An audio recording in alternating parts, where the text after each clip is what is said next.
Why would you need water to apply brow products? Not that my brow hairs aren't already really difficult to tame. That is an intense brow. Hi guys, welcome to Emmarie Lane, where my goal is to find you the best beauty product for the best prices. And today we're going to be doing another save or splurge. The Anastasia Beverly Hills Brow Freeze Wax versus the possible dupe, the NYX The Brow Glue. There is a huge price difference between the two, and hopefully not a huge difference between how they perform. So let's get into it. Digging into this. It's cool looking. It looks empty, but I know it's not.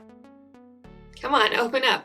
Oh, there we go. Let's go with the ABH on the right and the NYX on the left. I have like this little gap right here from a scar that I got when I was little. And so sometimes these hairs that grow next to the next to the scar can kind of be a little bit more difficult. Not that my brow hairs aren't already really difficult to tame, but I want to maybe see if the NYX can handle this a little bit more. Okay, I'm going to do the brow glue / gel first, and then I'll fill in my brows afterwards. So you're supposed to take a spoolie with this guy and just kind of like rub it in there a little bit to pick up some product, and then take the lid and like move it all over the spoolie so you can get it like evenly coated. So according to Ulta's website, it is a universal clear wax formula for all skin tones and all brow colors. Provides a long-lasting extreme hold that locks brows into place. Instantly gives the look of lifted, feathered brows, easy to use, and a mess-free application, no water needed. What? Why would you need water to apply brow products? Weird. Okay. Also, based on like how you apply it, it doesn't look mess-free to me compared to other brow products, but maybe that's just me. Helps tame unruly brows. It sets your brows into place without a stiff feel or residue or flaking. Ideal for medium, sparse to full brows. So you can't have like no brow hairs, I guess is what it's saying. Cruelty-free, paraben-free, oil-free, and vegan. That is an intense brow. Can I calm that down like a little bit? And at Ulta, it is $23, and that does not include the applicator tool. You have to buy that separately, which that is another $17, although they're not using the applicator tool in the how-to pictures. And so I decided not to spend another $17 on a tool that I didn't need. I was not prepared for it being this intense. Or else I would have trimmed my eyebrows a little bit more. I think this is as best it's gonna get. I'm just gonna have really intense brows today. Gotta clean up everything now. Okay, moving on to the NYX. According to Amazon, this non-sticky and transparent brow glue, wow. Brow glue gives you extreme strong hold for 16 hours. Wow, 16 hours. Holy freak, man. Allowing you to style your brow hairs and hold them in place for a limitless look. Yeah, okay. For a limitless look. Extreme hold is transparent, flake resistant, and dries down non-sticky for a natural finish. That's intense. Let's calm things down a little bit now. It is cruelty-free and vegan, and it goes for $7.97 on Amazon. So there is a huge price difference. Not only that, you do not need another tool. It comes with the A spoolie built in, so that's another bonus. I mean, obviously you can use like a dry spoolie too if you need to, but like it's not in the instructions. Okay, things definitely are really intense today. I did notice some differences, and I'm gonna talk about that in just one second. I'm just gonna do the rest of my makeup. I'm gonna be using the ABH brow pen to fill in my brows. I feel like this is the best option for what we're testing. So I'm gonna do this and the rest of my makeup, and I'll be right back. It's currently 11:06. Okay, now that we got some other color in my brows, things look a little bit more normal for sure.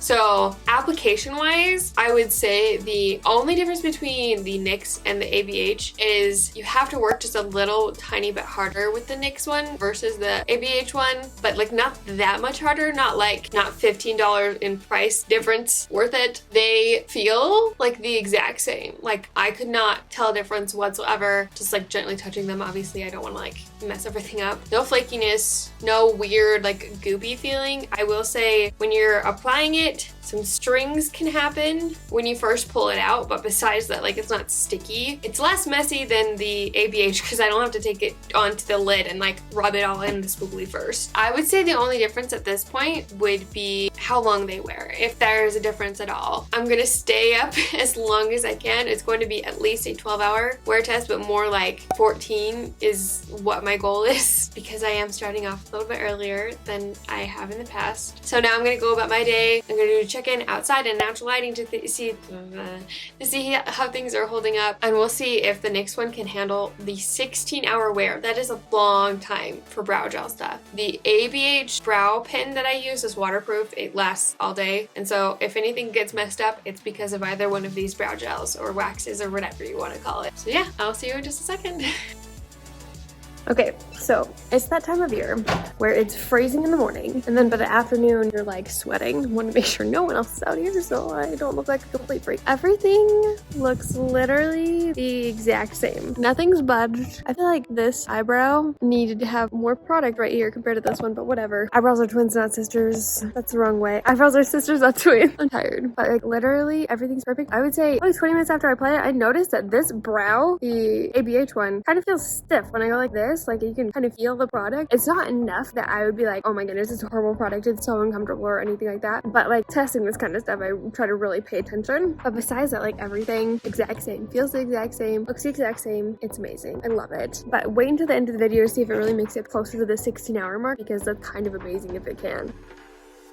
It's currently 1:14, so we made it to 14 hours. You can tell some of my makeup's really sad about that, but the brows are not. Oh, and yes, I changed my shirt. Don't worry about it. I can see things like shifted a little bit, like right at my arch on the ABH side, and then kind of like towards the top right here on the NYX side. So things have shifted like slightly, but it might have been when I changed my clothes. I tried to be careful, you know, no one's perfect. But like overall, both of these are amazing products. I would say the biggest difference between the NYX one and the ABH one, besides application, is the ABH one just a little bit easier to handle, but not by so much that I think it's worth the like $15 or $16 difference. I don't remember what it is exactly. It's too late at night. So ABH is great if you're into that kind of stuff and you're okay with spending a little bit more money, but the NYX, it's beautiful, amazing, and a little bit less hassle to apply, especially if you're on the go. This might be a better option for you, but I love both, and you know, I'll probably use both since I have them.